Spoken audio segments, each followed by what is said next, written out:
तो जैसे मैं आपको बता रहा था,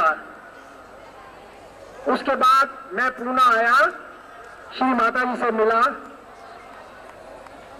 और एक ही सिटिंग में उनके सामने बैठने के बाद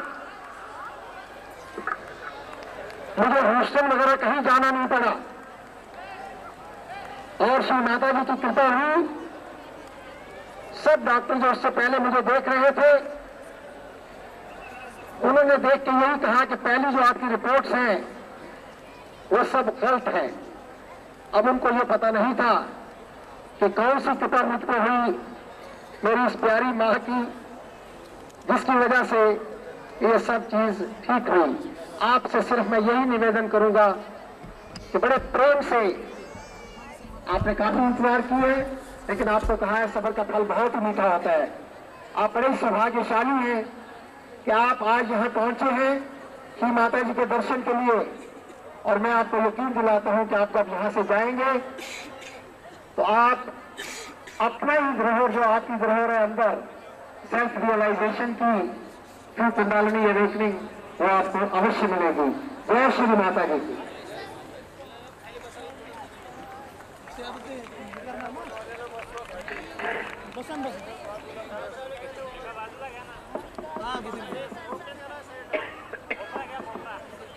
एक साइडला सोडून घ्या थोडं पाठीमागं.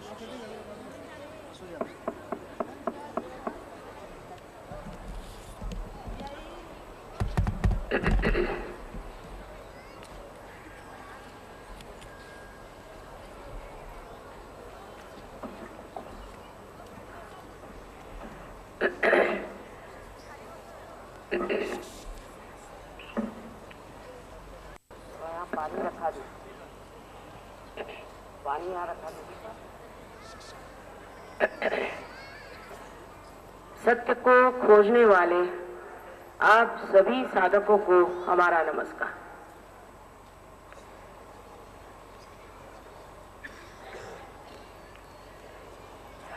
माफ करिए, इन लोगों ने कहा था कि 8 बजे से पहले मत पहुंचिएगा, तो जो लोग वाकई में सहयोग में अपनी जागृति चाहते हैं वो बैठे रहेंगे और बाकी के चले जाएंगे। एक कारण ये, दूसरा ये कि हम कुछ सहयोग के बारे में बताएंगे और कुछ परदेसी लोग आपके सामने गाना गाना चाहते थे। इस तरह से 3-4 कारणों की वजह से जानकर हम धीरे धीरे आए।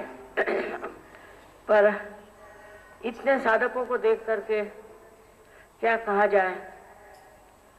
इस पूना में बड़ी मेहनत की है और वर्षों से यहाँ आते थे, क्योंकि शास्त्रों में इस नगरी का नाम पुण्य पट्टनम है, माने पुण्यवान नगरी। पर यहाँ इतना कुछ गड़बड़ मामला था जब हम आए, और उसके बाद ऐसे ही यहाँ गड़बड़ गुरु लोग आ गए, जिसके कारण पूना की जो आध्यात्मिक स्थिति थी वो बहुत खराब हो गई। बहुत से लोगों ने हमें सताया भी बहुत यहाँ पूना में, और उससे कोई हमें हानि नहीं हुई, किंतु लोगों की जरूर हानि हो गई। न जाने क्यों सत्य के विरोध में हमेशा कुछ न कुछ ऐसे लोग खड़े हो जाते हैं कि जिनको पता ही नहीं कि सत्य कितना आवश्यक है। जिस कगार पे आज मनुष्य खड़ा है, आप जानते हैं कि घोर कलयुग, ऐसा कलयुग तो कभी देखा ही नहीं और सुना ही नहीं जैसा आजकल है। कुछ समझ में नहीं आता। कोई भी प्रांगण में आप देखें, राजकारण हो, नीति हो, कुछ हो, हर चीज में आप पाते हैं कि एक अजीब सा अंधेरा छाया हुआ, और ये अंधेरा मिटने का नाम ही नहीं लेता। इसका कारण क्या? इतना कलयुग इसलिए इतना प्रभावशाली और इस कदर विचलित करने वाला है, इसका एक ही कारण है, वो ये है कि मनुष्य अज्ञान के घोर अंधेरे में डूब गया और इसकी एक जरूरत थी,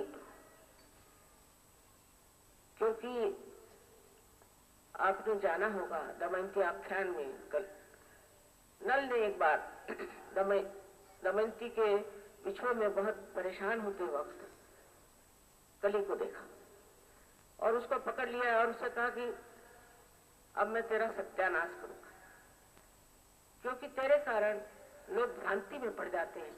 मैं भी भ्रांति में पड़ गया और मेरी पत्नी से बिछोह हो गया, तो मैं इस तरह से तेरा इलाज करूंगा कि फिर तू संसार में नहीं आ सके। तो कली ने कहा ठीक है, लेकिन तुम पहले मेरा महात्म्य सुनो। जब तुम मेरा महात्म्य सुनोगे तो उसके बाद तुम मुझे नहीं मारोगे। अच्छा बताओ। पहले महात्म्य ये है कि जब मेरी सत्या आएगी, जब कलयुग आएगा, जिस वक्त घोर अंधेरा छाएगा, जब माया चारों तरफ फैल जाएगी और लोग पैसों के पीछे में पागल हो जाएंगे, ऐसे समय में जब नीतिमत्ता टूट जाए, धर्म डूब जाए, ऐसे समय में लोग भ्रांति में आ जाएगा, उसको भ्रांति हो जाएगी और उस भ्रांति में वो खोज करेगा। भ्रांति के सिवा वो खोज नहीं कर सकता। समझ लीजिए 100 साल पहले इतने कोई खोजने वाले ही नहीं थे जो कि सत्य को खोजते। तो एक कलियुग का एक दूसरा प्रकाश है कि जिसमें मनुष्य सोचता है कि इस अंधेरे में हमें भी प्रकाश खोजना चाहिए और उस खोज में ही मनुष्य सत्य की ओर बढ़ता है।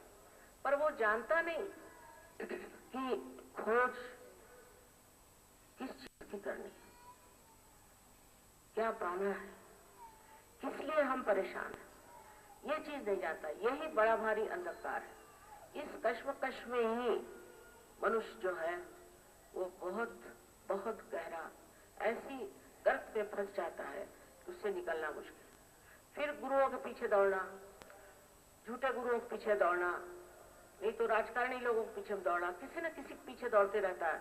उसको अपने व्यक्तित्व का कोई महत्व नहीं रह जाता, क्योंकि वो अपने को जानता ही नहीं कि वो क्या चीज है, कितनी महान चीज है। जिस वक्त वो जान जाएगा कि वो कितना महान है और उसका स्वरूप अंदर से कितना गौरवशाली है, वो ये सब झूठी शान को छोड़ करके और असलियत पे उतरेगा। अब मैंने कहा कि आप सत्य को खोजने वाले, आपको आश्चर्य का सत्य और निर्वाज्य प्रेम जिसे कहते हैं एक ही चीज है। परमात्मा का जो निर्वाज्य प्रेम हमारे ऊपर है, उसकी शक्ति हर जगह विचरण करती है, लेकिन हमारे दिमाग में बात नहीं आती। हम लोग कभी सोचते भी नहीं कि ऐसी कोई शक्ति है।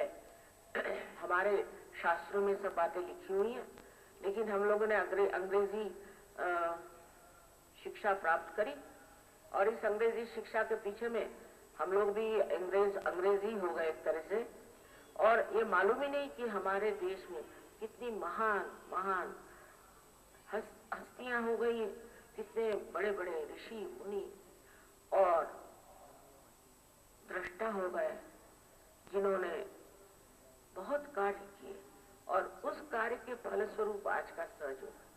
फर्क इतना ही है कि पहले एक इंसान को एक ही इंसान या एक गुरु, सदगुरु कहना चाहिए, एक ही आदमी को और रियलाइजेशन देना, एक ही आदमी को आत्मा का दर्शन कराता था। ऐसी कुछ परंपरा थी। अपने महाराष्ट्र में भी एक ही गुरु एक ही इसको देता था, दीक्षा कहना चाहिए। पर इसमें दीक्षा विक्षा की बात नहीं है, बात है कुंडलिनी का जागरण। जैसे ज्ञानेश्वर जी ने अपने गुरु से कहा, उनके भाई साहब उनके गुरु थे, उनसे कहा कि भाई मुझे इजाजत दे दो, तो मैं सिर्फ इस कुंडलिनी के बारे में लिखना चाहता हूँ, बस और कुछ नहीं, मैं सिर्फ लिखना चाहता हूँ, मैं ये कार्य करूंगा नहीं, पर मुझे आप इजाजत दे दीजिए। उन्होंने पता नहीं कैसे सोच करके ये इजाजत दे दी और इस इजाजत को पा करके उन्होंने अपने ज्ञानेश्वरी ग्रंथ में 6ठे अध्याय में कुंडलिनी पर व्यवस्थित रूप से विवरण किया। लेकिन जो धर्म मार्तंड लोग थे उनको ये बात पसंद नहीं आती, क्योंकि उनको तो कुंडलिनी का ज्ञान ही नहीं था।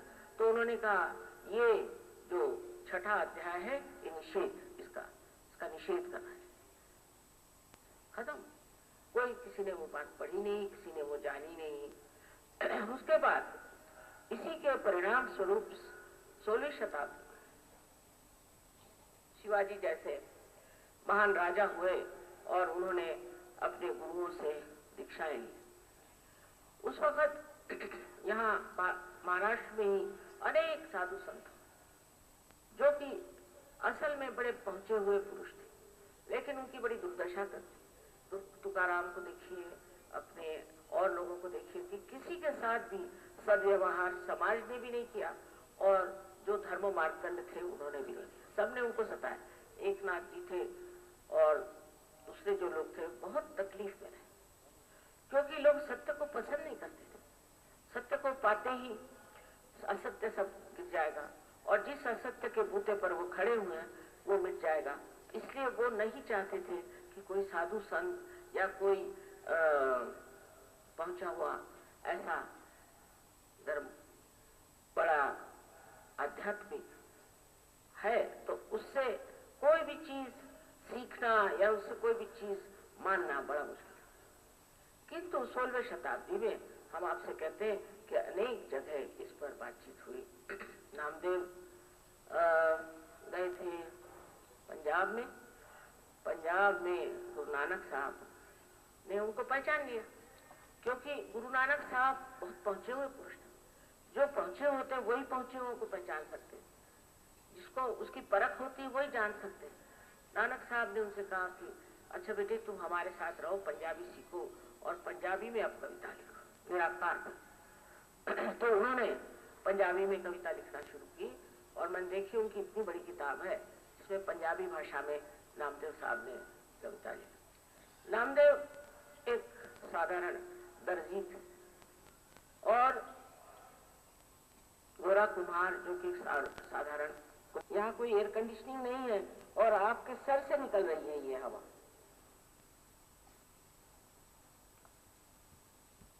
हाँ, अब लेफ्ट हैंड मेरी ओर करें। सबको माफ कर दीजिए पहले और अपने को भी माफ करिए। फिर से अपने और प्रसन्न चित्त होकर के देखें। सगळ्यांना क्षमा करा आणि स्वतःला क्षमा करा। उजव्या हाताने बघा, डावा हात माझ्याकडे, लेफ्ट हैंड मेरे तरफ और राइट हैंड सबके। मैं लेफ्ट और राइट इसलिए कहती हूँ कि हर एक भाषा में अलग अलग शब्द हैं। जैसे पंजाबी में खब्बे कहते हैं लेफ्ट को, मैं पंजाबी भी जानती हूँ तो मैंने सोचा यही ठीक है, लेफ्ट एंड राइट। अब देखिए आ रहे थे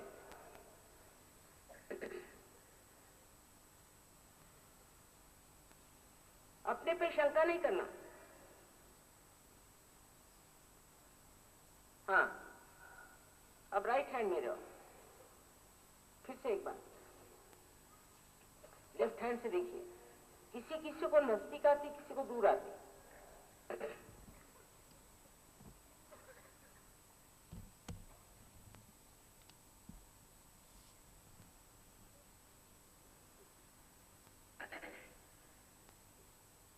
अब दोनों हाथ आकाश की ओर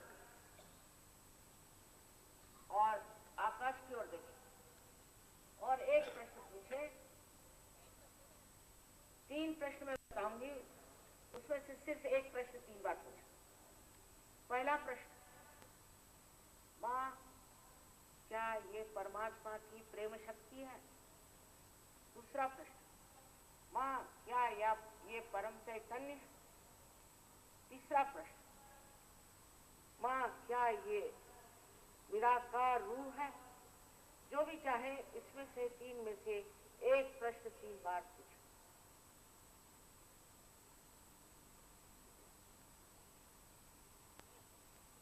अब हाथ नीचे कर। अब दोनों हाथ मेरी ओर करके निर्विचार में निर्विचार समाधि इस प्रकार प्राप्त होती आसानी से। दोनों हाथ मेरी ओर निर्विचार। लाइट इधर दिखाई मेरे ओर तो देखेंगे ना, बस लाइट पैदा करना। हाँ,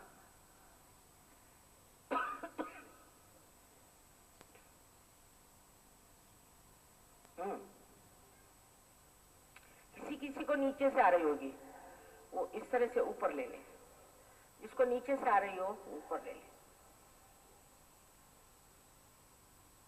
I'm sorry I have to speak in these local languages because see, we are in this country. I hope you don't mind.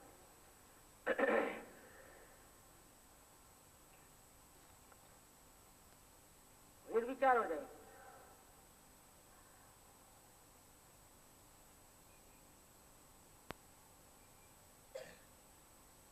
अब जिनके दोनों हाथों में, हथेली में या उंगलियों में या तालू से, ज्यांच्या दोन्ही हातात म्हणजे तळव्यावर आणि बोटांवर किंवा टाळूतून ठंडी या गरम हवा आ रही, ठंडी या गरम, ठंड किंवा गरम हवा येत असेल, ऐसे सब लोगों ने दोनों हाथ ऊपर करना चाहिए। ऐसे सब लोग दोनों हाथ ऊपर कर, ऐसे सर्व लोग दोनों हाथ ऊपर कर। मतलब ना 5 मिनट में सबके हाथ ऊपर, सबको नमस्कार, ना हाथ नीचे। आप सब हो गए, अब पार हो गए। ये इस भूमि का उपकार है। 2 मिनट में आप लोग पार हो जाते, हजारों लोग। अब कम से कम इस आत्म साक्षात्कार का अभिमान रखिए और इसकी इज्जत रखिए। आत्म साक्षात्कार झाला, कुंडलिनी जागृत झाली, पण त्या अंकुरित झालेल्या शक्तीला पूर्णपणे एक विश्वस्वरूप देण्यासाठी किंवा ज्याला आपण म्हणू की एक वृक्षासारखं मोठं करण्यासाठी सामूहिकतेत आलं पाहिजे। इस अंकुरित शक्ति को सर्वव्यापक करने के लिए और इसकी वृद्धि करने के लिए, इसका वृक्ष बनाने के लिए आपको सामूहिकता में आना पड़ेगा। नम्रता पूर्वक कृपया जहाँ भी हमारे सामूहिक प्रोग्राम होते हैं आप सब लोग कृपया अनंत आशीर्वाद सबको। धन्यवाद, धन्यवाद, धन्यवाद।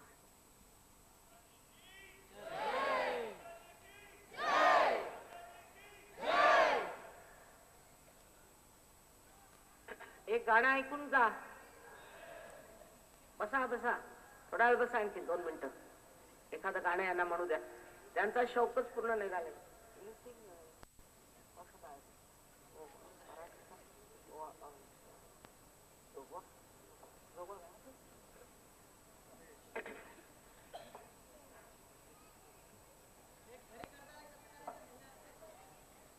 क्या करें? आपको कुछ कर प्रश्न हो तो आप चिट्ठी लिख दीजिए मेरे पास। अच्छा, हाँ, क्योंकि अभी समय नहीं है और सब लोग वैसे भी सहयोग से ठंडे हो गए।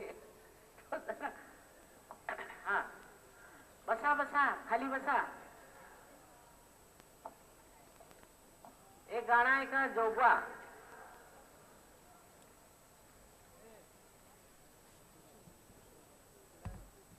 नामदेवानी लिहिला। बसा बसा, कुठे निघाले? आता हे परदेशातले लोक कोल्हापूरला पकडलं त्यांनी लोकांना आणि सांगितलं आम्हाला जोगवा शिकवा।